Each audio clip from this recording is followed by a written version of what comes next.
My wife said, make sure you take your glasses up. I thought she meant the drinking glass. Okay, today what I want to do is we want to go through Psalm 91. And we're going to read it first, and then we're going to decipher every verse. And as we do that, I'd like, if you're taking notes, how many are taking notes? How many of you have a notepad? Okay, I'd like at least 2-3 people to write down, every time you hear a promise, write it down. Okay, and we'll see how many promises are actually in Psalm 91. Now, may I suggest, if you hear one, say that's a promise, write down 1. And then the next one, write down 2. That way you don't have to count them at the end. I haven't counted them, but I'm curious to know. So who's going to do that for me? Diane will? And no, you're not going to? Oh, you're going to try it? Okay. We've got Diane and Eve. Not Adam and Eve, but Diane and Eve. All right. So, if you have your Bibles or your iPads or whatever phones, let's go to Psalm 91. I'm reading from the Amplified Classic version, and it'll be up on the screen. And you can follow it with your version as well, because it's very interesting how they differ. They differ, but they say the same thing. He who dwells in the secret place of the Most High shall remain stable and fixed under the shadow of the Almighty, whose power no foe can withstand. I will say of the Lord, He is my refuge and my fortress, my God, on Him I lean and rely, and in Him I confidently trust. For then He will deliver you from the snare of the fowler and from the deadly pestilence. Then He will cover you with His pinions, and under His wings you shall trust and find refuge. His truth and faithfulness are a shield and a buckler. You shall not be afraid of the terror by night, nor of the arrow, the evil plots and slanders of the wicked that flies by day, nor of the pestilence that stalks in darkness, nor of the destruction and sudden death that surprise and lay waste at noonday. Verse 7. 1,000 may fall at your right hand, at your side, and 10,000 at your right hand, but it shall not come near you. Only a spectator shall you be, yourself inaccessible in the secret place of the Most High, as you witness the reward of the wicked, because you have made the Lord your refuge, and the Most High your dwelling place. There shall no evil befall you, nor any plague or calamity come near your tent. For He will give His angels a special charge over you to accompany and defend and preserve you in all your ways of obedience and service. They shall bear you up in their hands, lest you should dash your foot against a stone. You shall tread on the lion and the adder, the young lion and the serpent you shall trample underfoot. Because He has set His love upon me, therefore I will deliver him. I will set him on high, because he knows and understands my name, has a personal knowledge of my mercy, love, and kindness, trusts and relies on me, knowing I will never forsake him. No, never. He shall call upon me, and I will answer him. I will be with him in trouble. I will deliver him and honor him. With a long life I will satisfy him and show him my salvation. Well, did you learn anything yet? Oh, we could go home now. It's all good, right? All right. Now, in the first 2 verses, it's man talking. And he says, and we'll go through it in 4 different translations. First, the King James Version. And Psalm 91, verse 1 and 2. King James Version, because that's the most well-known. He that dwelleth in the secret place of the Most High shall abide under the shadow of the Almighty. I will say of the Lord, He is my refuge and my fortress, my God, in Him will I trust. Anybody ever sang that song before? He that dwelleth in the secret place of the Most High shall abide under the shadow of the Almighty. Come on, sing it with me. He that dwelleth in the secret place of the Most High shall abide under the shadow of the Almighty. And I will say of the Lord, He is my refuge and my fortress. My God, in Him will I trust. And I will say of the Lord, He is my refuge and my fortress. My God, in Him will I trust. And then you go, my God, in Him will I trust. My God. Why is it always 3 times? You do the thing 3 times at the end to finish it. Okay. The Amplified Classic, which we've just read, we'll read it again. He who dwells in the secret place of the Most High shall remain stable and fixed under the shadow of the Almighty, whose power no foe can withstand. I will say of the Lord, He is my refuge and my fortress, my God. On Him I lean and rely, and in Him I confidently trust. New English Translation. As for you, the one who lives in the shelter of the sovereign God, sovereign one, and resides in the protective shadow of the mighty King, I say this about the Lord, my shelter and my stronghold, my God in whom I trust. Then, of course, there's a Passion Translation, which says, when you abide under the shadow of Shaddai, you are hidden under the strength of Most High God. He is the hope that holds me and the stronghold to shelter me, the only God for me and my great confidence. Now you'll notice that each one of these, they say God is called Shaddai, Sovereign One, Most High, Almighty, Mighty King, and Most High God. They almost, if you look it up, they almost all mean the same thing. Excuse me, I just washed my tongue and I can't do a thing with it. The Passion Translation says Shaddai.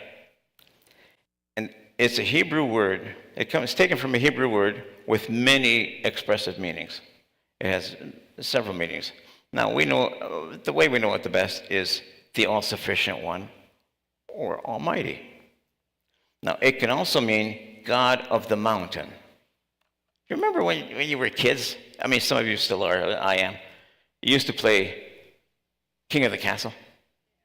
You go on the hill, you'd have a stick or the tree or something. I'm king of the castle, and you're the dirty rascal. And you'd have to go up there and touch the tree or the stick, and you would become king of the castle. Now, the king's job is to throw everybody back down. Now, God doesn't do that, but I just thought it was fun. There's a hill up there. We can play that after the service. Now, Shaddai can also mean God, the destroyer of enemies. God, the self-sufficient one. God, the nurturer of babies. We'll get back to that in a second. God, the Almighty. Now, the all-sufficient one is rooted in the Hebrew word shad, or Shaddai. Shad, meaning breast, and the particle day. Now, a particle is a function word that relies on modifying other words or such as verbs, nouns, or full sentences. So, rooted in the Hebrew word shad, meaning breast, and the particle day meaning sufficient. This meaning portrays God as a nourisher, and bountiful provider who sustains, protects, and satisfies his people. Now you know where the nurture of babies comes from. Now, Moses, the lawgiver, is the author of this song. Did you know that? No. Now, some say it was David, but I think David just stole it to put it in his book to make a buck. No, some say it was David, but everybody else is attributed to Moses.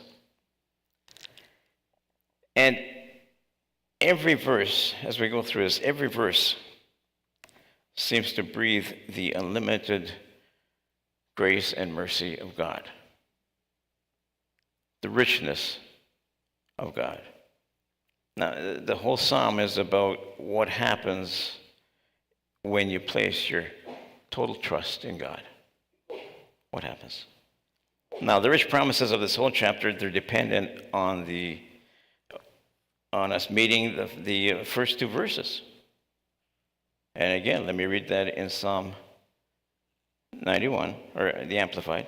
He who dwells in the secret place of the Most High shall remain stable and fixed under the shadow of the Almighty, whose power no foe can withstand. I will say of the Lord, He is my refuge and my fortress, my God, and in Him I rely. I lean and rely, and in Him confidently I trust. So here's what happens then. We go on to verse 3. Have you got that? Can you do those first two things? Then all these promises will come into play. All 7,487 promises are not in Psalm 1, but there's a bunch in there. By the way, when you receive a promise, one of the promises of God, that doesn't mean you're now down to 7,486. You can use that one again.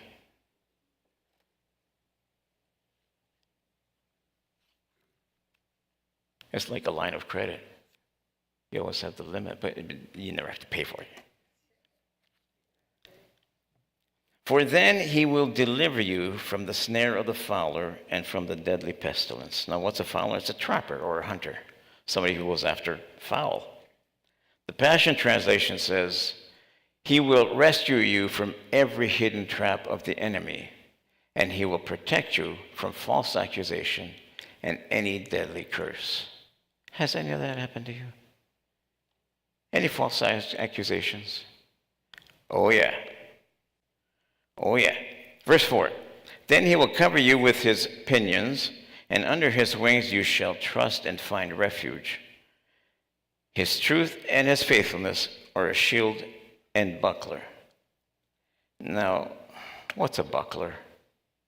A buckler is a small round shield that's about 18 inches diameter or smaller. It's held with the hand. It's used in one-on-one combat. A shield, on the other hand, is strapped to your arm. It's bigger, it's more for arrows and spears and that sort of thing. But when you're fighting with a sword, you can't take that big shield on. You got to use a buckler. But sometimes I think they just, for poetic purposes, they say almost the same thing twice, because it is a shield as well. And they just sometimes like to repeat things because it's poetic or to put the point across. Now, I knew a lady who was like that, Mrs. Bodie. She stood, how tall was she, Kathy? And then she was less than 4'10". She was 4'6" or 4'8", and not a big woman. Funny thing was, when you were in another room, you knew she was coming because she'd stomp like an elephant. And just a little woman. But the funny thing, my sister pointed out to me one time, she said, have you noticed that she always repeats the end of a sentence? If you said, well, somebody, they went and opened the can of beans and ate it for lunch, but that was supposed to be for supper. And she'd say, that was supposed to be for supper. It's funny, but she just cut into the conversation. But it was always repeated. And that's what the Psalms sometimes do. Now, the Passion Translation says in verse 4, His massive arms are wrapped around you, protecting you.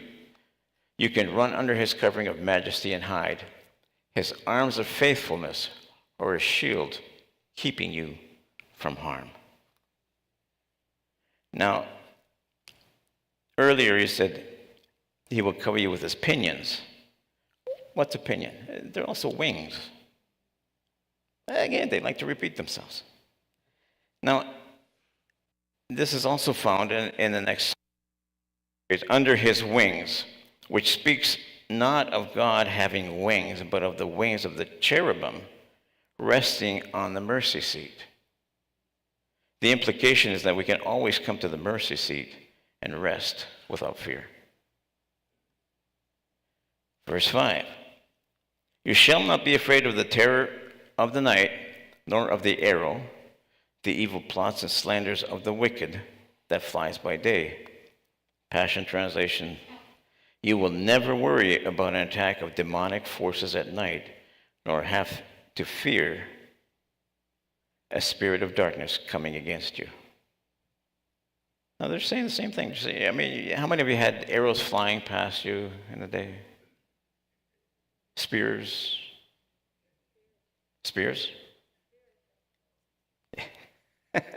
But the spiritual ones do, but we can't see them. But he protects us against those also. Verse 6. Nor of the pestilence that stalks in darkness, nor of the destruction and sudden death that surprise and lay waste at noonday. Now, verses 5 and 6 are seen by many Jewish scholars as a reference not merely to pestilence and natural dangers, but to the realm of the spiritual darkness that would come against God's servants. Now, these spirits are equated to arrows that fly in the daytime or pestilence that walks in the darkness. Our battle is not against flesh and blood, against the spirits, demonic forces, spiritual wickedness in high places. That's what our battle is against. And we can see that it comes, they don't wreck you by the arrows. You can see all the problems we have today with mental health, people not thinking right, not being able to think right. How did that happen? Because the devil causes things to go crazy, causes them to think weird. I know a guy who was battling alcohol, and he was trying, and he borrowed his mother's vehicle, smashed it up, ended up in the hospital. He was drunk. And we walked in to visit him. We walked into his room, and he's got these movies going on. Everything being blown up, people shooting each other really loud. Now, if you feed your mind on that sort of thing, guess what? You're going to feel the violence. It will affect you. It will affect your brain. It will affect your spirit. There's no question about it. There's no question.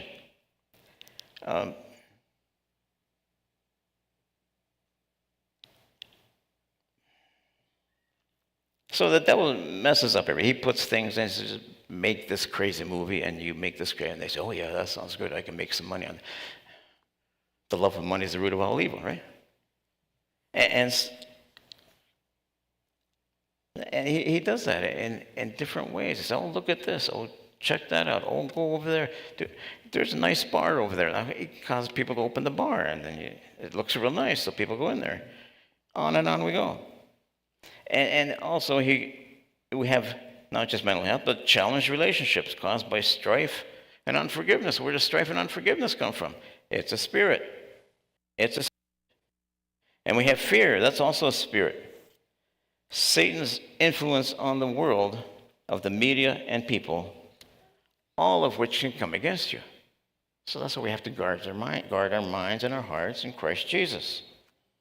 Now, God's sheltered ones are kept from the harm that could come from natural sources or supernatural forces. What a wonderful place to be, to hide and to be secure. Verse 7, 1,000 may fall at your side, and 10,000 at your right hand, but it shall not come near you. Verse 8, only a spectator shall you be yourself, inaccessible in the secret place of the Most High, as you witness the reward of the wicked. Now, the Passion Translation says, you will be a spectator as the wicked perish in judgment, for they will be paid back for what they have done. In other words, you want to hear the Mr. J translation? He looks after the bullies for you. He looks after the bullies for you.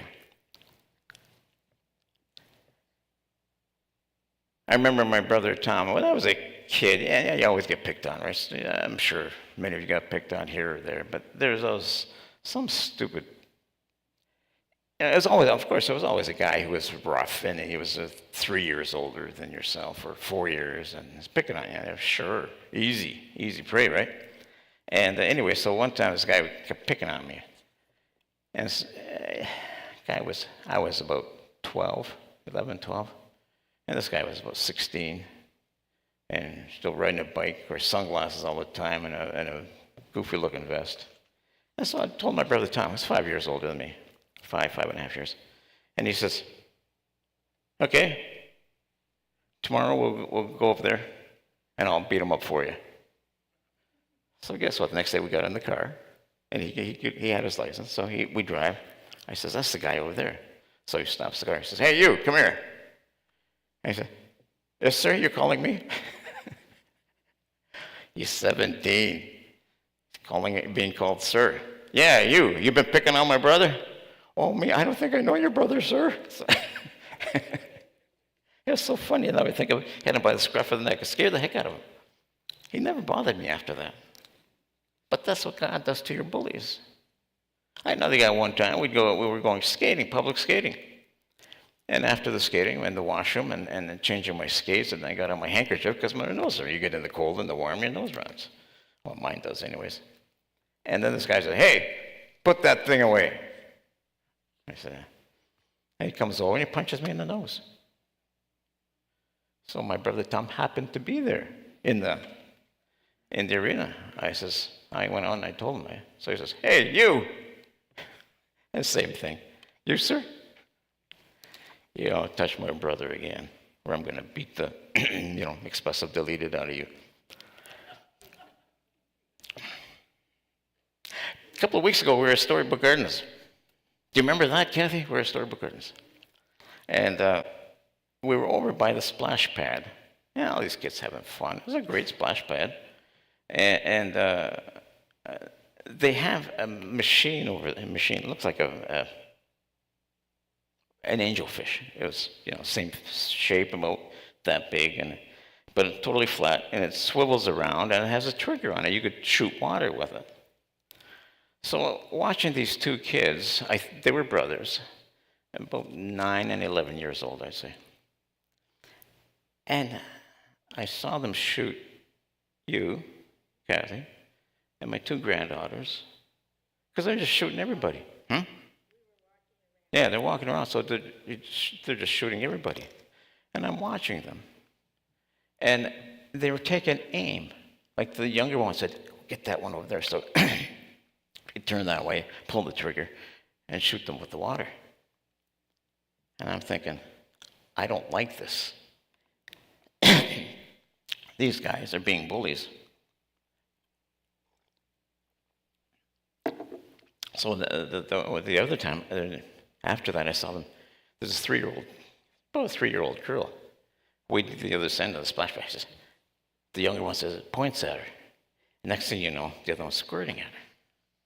Well, I began to burn. You don't do that.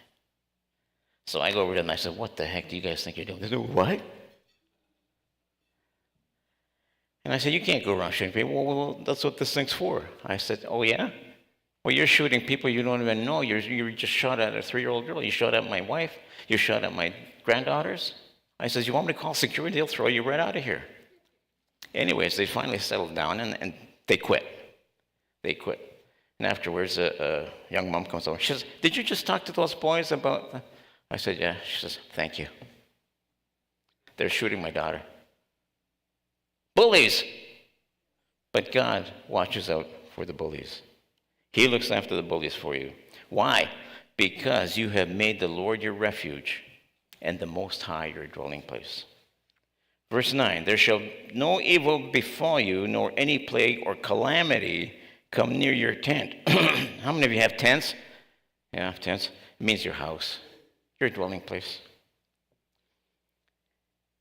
Verse 11, he will give his angels a special charge over you to accompany and defend and preserve you in all your ways of obedience and service.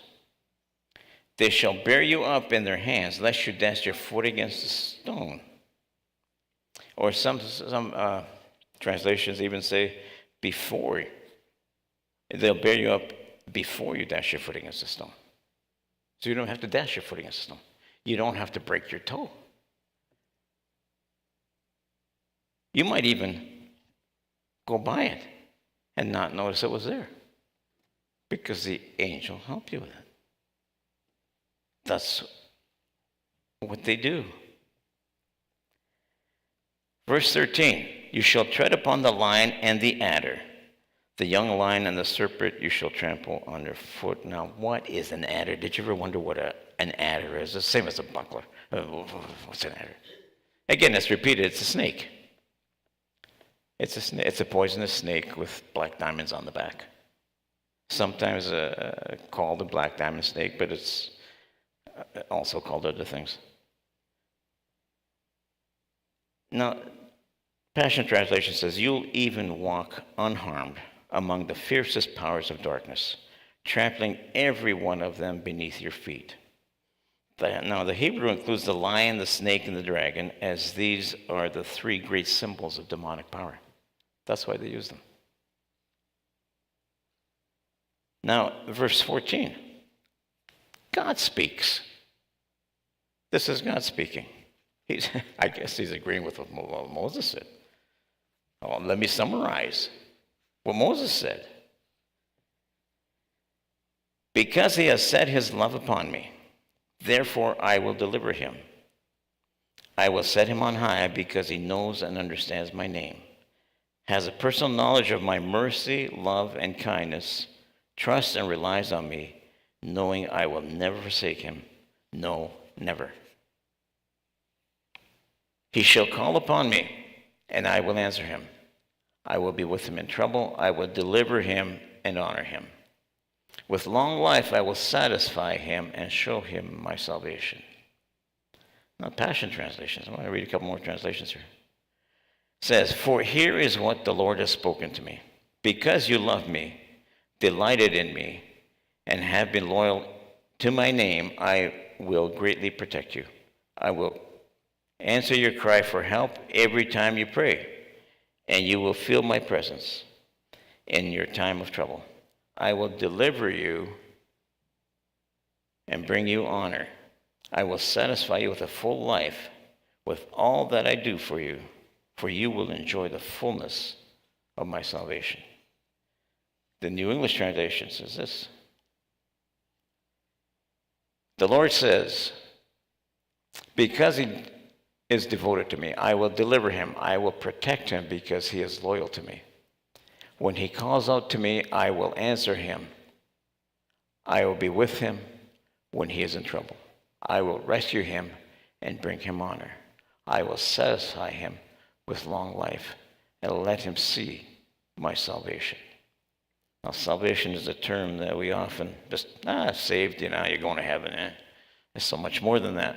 The salvation comes from the Hebrew word Yeshua, which means something saved, deliverance, aid, victory, prosperity, health, help, and welfare. How's that for salvation? And you thought it was just, I go to heaven so I can get through planet. You can get through planet Earth with victory because of the salvation, because you're saved, because you're delivered, because he is your aid, he is your victory, he is your prosperity, and he is your health, he is your healer, he is your help in time of trouble, he is your welfare. That's our God. Now, why does he do all this for me, you might ask? Why? Why me? Why me? Why me all the time? Well, he's talking to you. Why does he do this? Why would you do it for your children? Or your grandchildren? Or your family? Why would you? Because he loves you. Because he loves you. Now, he gave us a bunch of promises. Just in this, how many promises did you have, Eve? There's no wrong answer.